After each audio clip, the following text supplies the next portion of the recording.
I'm going to talk about complications today. And I've done quite a few lines with you guys recently. I've been lucky to have procedures during my shifts. And I keep telling you like that I have a lot of issues with procedures. And it's because I've created almost every possible complication you can imagine. That's the definition of an expert in the field. Somebody who's had every single complication already. So let's talk about the complications of vascular access. So every procedure has complications. All right, this is me. I was in a code, a little bit nervous, went to grab a needle that was falling, closed my hand around it, and put it through my hand. Manual nasal self-disinfection has its complication. All right, this person came in because the paperclip got stuck in their nose. Had to go to the OR to get it taken out. But every procedure has complications. If you do enough procedures, you're going to get complications. Even going to the bathroom has complications when you're in a rush. Even physical exam, just yawning. This woman was being examined and she dislocated her jaw. Every procedure has complications. So we're going to talk about IVs and central lines today. And prevention of the complications is what we ideally want to avoid. So your goal is to learn from the complications that I've had and not repeat them, right? Because I've had a lot. So let's talk about IV lines. This gentleman had an IV put in. He had actually a burn on his arm many years ago when he was making meth. And because they put the IV through the bad skin that had no elasticity, he ended up getting infection in his arm where the IV was. Now he has a huge abscesses and incubable space. So how can we avoid that? Well, maybe go someplace different. Don't put the IV where the skin is not normal structure. So what are some of the predisposing factors to complications? Think about the IVs you place and like what issues have you had that have made them hard or made them dangerous? The length of time inside, all right? People stay in the hospital for weeks. This is a predisposing factor to getting infection. Caustic agents. What caustic agents can you guys think of that would run through an IV? Calcium chloride, antibiotics like ampho, potassium, TPN, the food of bacteria, and then chemo, blood, and calcium chloride as well. Cleanliness, right? Make sure you guys do all your IVs sterilely. I see people sticking once and then moving to another site without cleaning and sticking again with the same needle. That's just a setup for a bad outcome. And of course, the number of passes you take, right? If you're using the sewing machine technique on a vein, chances are you're going to put at least one hole, if not one in the front and the back. So you're going to get a big hematoma and risk infections the more time you go in and out. So complications that I've seen, the normal stuff like cellulitis. You can get thrombophlebitis where the vein actually gets clotted and then infected.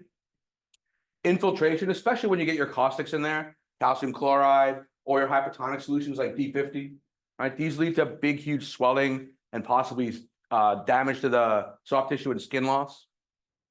Endocarditis, if you're sticking through a dirty surface and you're sending bacteria into the blood, most of the times you'll clear it. But when you have your own valve in there, right, then it's fine. But when you have a fake valve, it's less likely to, or it's more likely to get sticky because it's got a lot of fibrin on it and the bacteria will stick on it. And then catheter emboli. I've seen this done a million times where somebody will get an IV, get the IV, what they think is in a vein. They'll pull the needle back to see if there's flow, and there's no flow. So they push the needle back out. And if you've advanced the catheter and bent the plastic part over, when you extend the needle again, you're going to cut off the tip. And if it's inside the vein, it's going to lead to an emboli. So you want to make sure that that plastic piece is not inside and it's not bent. If you pull the needle out and get no flow, just get another needle. You should never be using the same needle more than once. I see people do this all the time.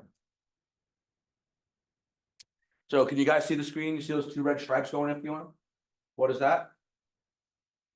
Good. Lymphangitis, where the infected hand has a bunch of bacteria in there and your body's trying to clear it, and it's running all the bacteria up the lymph channels, and only the lymph channels are infected. So that's lymphangitis. Here's a guy who got D50 in his hand. Unfortunately, it wasn't in the vein in his hand, it was just in his hand. And his hand blew up like a balloon. Remember, D50 has a tremendous amount of particles in there, and that's going to suck water out of your cells, out of your veins, into the interstitium where the D50 is, and it's going to cause swelling. And if it's too much particles and too much swelling for your lymph system to handle, you may end up with skin loss, you may end up with some other damage to your hand. So you want to make sure you don't get that. Make sure you put D50 through a good line. Sorry if I'm blocking you. Put D50 through a good line where you can actually see it's going into the vein. So prevention, antibiotic-coated catheters. I know our central lines are antibiotic bonded, but I'm not sure about our IVs. I tried to look at it and I couldn't find it. But I know that those blue lines, that's antibiotic impregnation on the lines. Aseptic technique, if you're going to use povidone, make sure you let it dry first. That's when it becomes bactericidal. You can't just wipe it on and then start. You have to let it dry before you actually start your procedure. None of us do that because we're all in a rush. Dressing changes, Q24. Patients stay in our ED more than 24 hours. It's not uncommon. They should have a new dressing put on every 24 hours. This stops bacterial migration down the catheter. And then removal after 72 hours. Hopefully nobody's spending 72 hours in our ED, but it's not unheard of. All right, it does happen sometimes. So treatment is what you guys would think. Limb elevation, take the catheter out if it's infected, obviously, or if it's not functioning correctly. You may want to send the tip of the catheter to the lab to get cultured so you can see what's growing on it. This way, your antibiotics can be targeted. You may want to do an echo if you think they've gotten valvular vegetations from the line you placed in, and then an ID consult to help you guys out when you're not sure what antibiotics to give. All right, let's move on now to central lines. I know Dr. Cinder appreciates this picture. It's the old C1 from the old ED, Derek Katz. Right? So when placing central lines, there's a very large discrepancy in documented rate, 10 times. Any place from 1 to 10% of lines will be complicated. So think about that. If you guys do 10 lines this year, one of them will have a complication. I've done easily 10 lines this year. So that means one of them had a problem, which it probably did. Arterial puncture, more common with IJs than the other sites because they're right next to each other. All right, we're going to talk a little bit about sonogram guidance in a little bit, but took away quite a few of the arterial punctures, and hopefully we won't see as many of those anymore. Pneumothorax, this is more subclavians, although I will say that I've definitely caused pneumos from doing IJs. Hopefully not femorals, hopefully. Vascular, vessel thrombosis, you'd be pretty deep. Vessel thrombosis, you know, if you have large lines going into veins that are not quite so big, especially in our smaller people, there's less flow, less blood flow around the line. So you're more likely to get stagnation and thrombosis. Capsulated infections, there's a whole section on CMS to working on preventing this. I'm sure you guys know a lot about it. And then cardiac injury, emboli, structural injuries. These are rare, but when you put that guide wire in, think about putting the wire through the valve. Think about what it could loop around. Think about what it could catch. And then arrhythmias. I remember a long time ago when I was probably a second year attending, myself, Hochstein, and Mark Spector, who was APD, were watching an intern put a line in. And like we could see the intern, we could see the monitor above their head, and they couldn't see it. And they put the wire in really, really deep. There was only like 4 inches showing. And they went into VT. And all 3 of us at the same time said, pull the line out.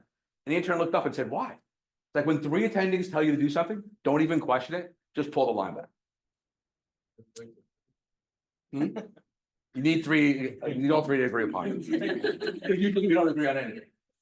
ET cuff deflation. I remember doing a line with Nipa Patel, and it was Nipa's like second line. And I was like, go more medial. She's like, are you sure? I was like, go more medial. And she went medial, pushed forward, and got air. And like every time you see the plunger come back with air when you're doing the central line, your heart just deflates. And she thought she caused a pneumo.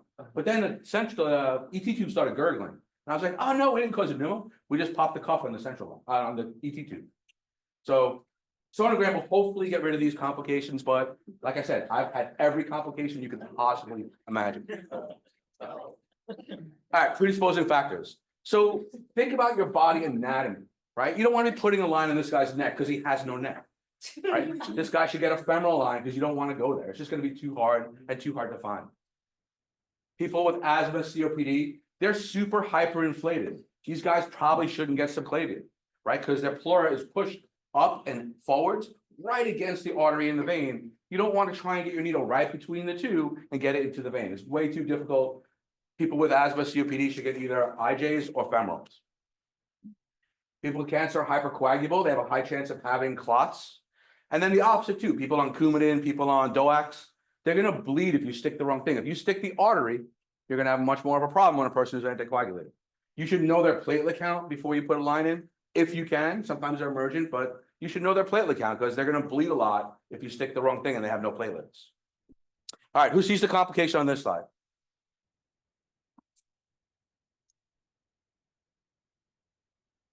Oh, where's the arrows?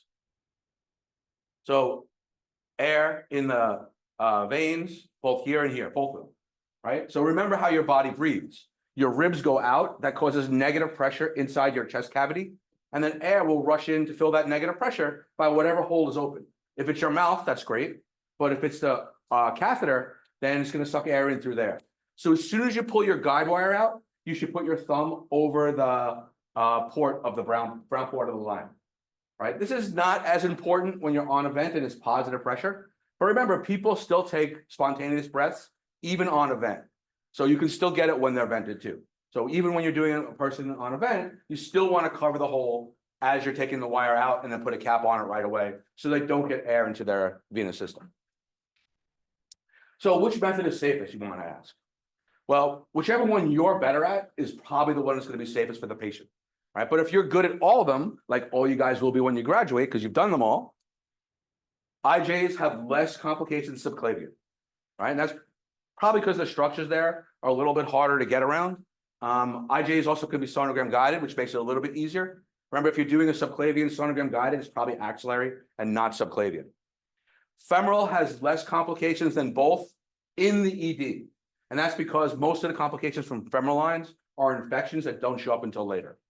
So if you're going to do ED lines, femoral is probably the safest, but the floor is going to pull them out so they don't get infections. And, excuse me, they'll put a new line in afterwards. So ultrasound guidance. This is a great thing for central lines, not for everything else, but central lines is good for. 50% less complications when you use ultrasound for IJs. All right, one study I read, 8% versus 1.4%. Huge reduction, 5 times as much. I read a couple papers that showed smart needles have the lowest complication rate. This is what they use in the cath lab, where every needle has an ultrasound built into the tip of the needle. And you can tell what you're aiming for. If you feel arterial pulse, you want to go away from there. If you're listening to it, you want to go away from there as you're advancing. So these smart needles are nice, but they're also between 40 and 70 bucks a needle. So it's not quite as nice as we would expect. I don't think we can afford nice toys in our shop. All right, who sees the problem here? My arrow's still not working? They're not. So this person has a dissection in their IJ. All right, as you're putting the needle in, maybe you put the wire in and you pulled off the intima from the middle of the catheter. So it's split it apart and now they have a dissection in their IJ. Everybody sees the pneumothorax in this one? Right, like I said, much more common with subclavians, although you can get them from IJs. Probably shouldn't get it from femorals, but who knows? Oh, this time the arrows work. Look at that. All right, who sees the complication here? This is a unique one I'm very proud of being able to do. So who sees the line following the contour of the heart? That is not where it should be. All right, I swear we got blood back when we put the stick in, and it wasn't good flow, but we still put it in anyway. And then we realized that we put the line into the pleural space because it was all serosanguinous fluid that came back later. So they're not used for pleural drains, they're central lines, they go in the veins. Try and avoid that for the future. Insertion direction is important. When you're putting your IJs in, you don't want them to go out to the arms, all right? And the same thing when you're doing your subclavians, you don't want them to go up to the head. And there's actually a way you can sort of help prevent this. Yeah, that was the next one, okay. I thought I was gonna talk about wires, but okay. If you're gonna do a stick, a person who's anticoagulated, try and make sure you definitely don't hit the artery in that patient. This is a central line of a trauma patient. You notice they have a collar on, so you can't go IJ. You're kind of forced to go subclavian, and we hit the subclavian artery. And then because they're on Coumadin, their whole entire chest blew up with a huge hematoma. Here's what we put in, and we didn't do a chest X-ray beforehand because we were in a rush, and then the wire wouldn't come back out. So we shot a chest X-ray, and really they had an SVC filter, and the wire had caught the filter, and they had to go to invasive to get it pulled off. All right, so know your patients. If they have a filter in, most of them are IVC, but not all of them. So if they have IVC filters, you probably shouldn't be going femoral.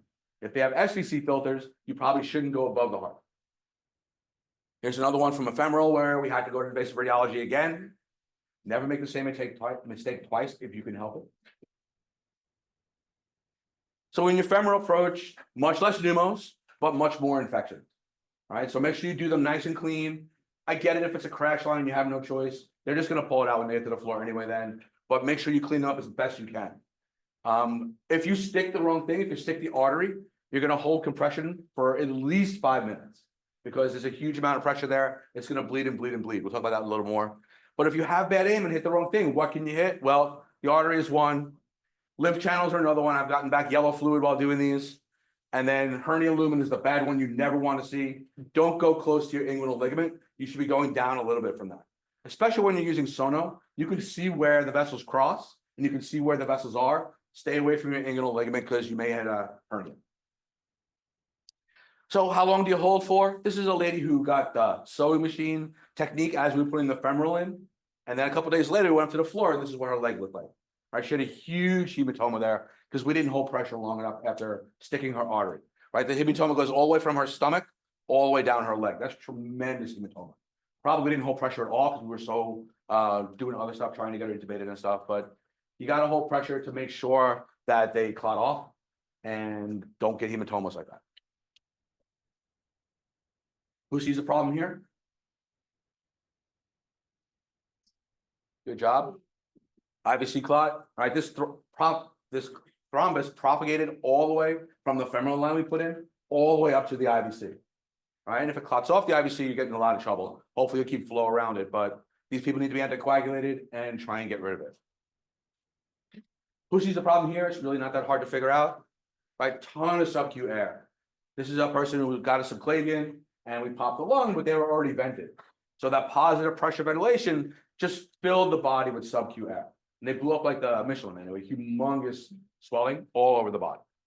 All this crepitus, you can feel it like Rice Krispies. So now we'll talk about guide wires and how much of a problem they can be. You can see here, all these wires are bent. When you're pushing your wire in, never ever force it, right? Try and get the skin to be straight while you're pushing your wire in. This is especially true when you're down at the middle of the wire and trying to get it out. Very often when you put the wire in, the stick was straight and the skin was taut, but then you let the skin go while you're dealing with your wire and that puts a kink in the wire. Once these wires bend, they're really hard to deal with. They can actually even unravel. Has anybody ever seen a wire unravel? So the wires are dual construction. Well, I'll talk about that in a second, I think, but they have a central core and then a spiral around it. Here's another one. This one is not mine, thank goodness. This is I got off the internet, but they couldn't tell if they were in the vein or in the skins. They just kept pushing the wire. And when they went to pull it out, they actually tied it in a knot. So they had to go to basic radiology and have the knot undone under radiology and taken out.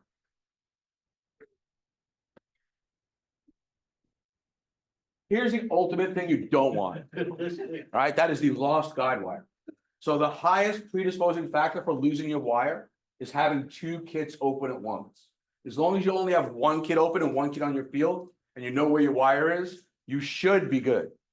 I will say that the only resident ever to be fired from our program was over a lost wire. And it's not because they lost the wire, it's because they lied about it and said they checked the chest x-ray, and they obviously didn't because the wire was on the chest x-ray. But it's the ultimate complication to lose your wire inside a patient. Let's all try not to do that. Never, ever take your hand off the wire. At some point, you have to have one hand on the wire at some point, somewhere. So prevention, ultrasound guidance is great for essential lines. It's a vascular object. Put them in Trendelenburg. If you're doing necklines, it makes the veins much, much, much bigger. It gives you an easier target to hit. Aseptic technique, and you should be wearing full PPE unless it's like they're crashing and you have to go in without it. But a hairnet, a mask, full gown, everything should be sterile. A drape, everything should be sterile. So do you guys have any questions about this stuff?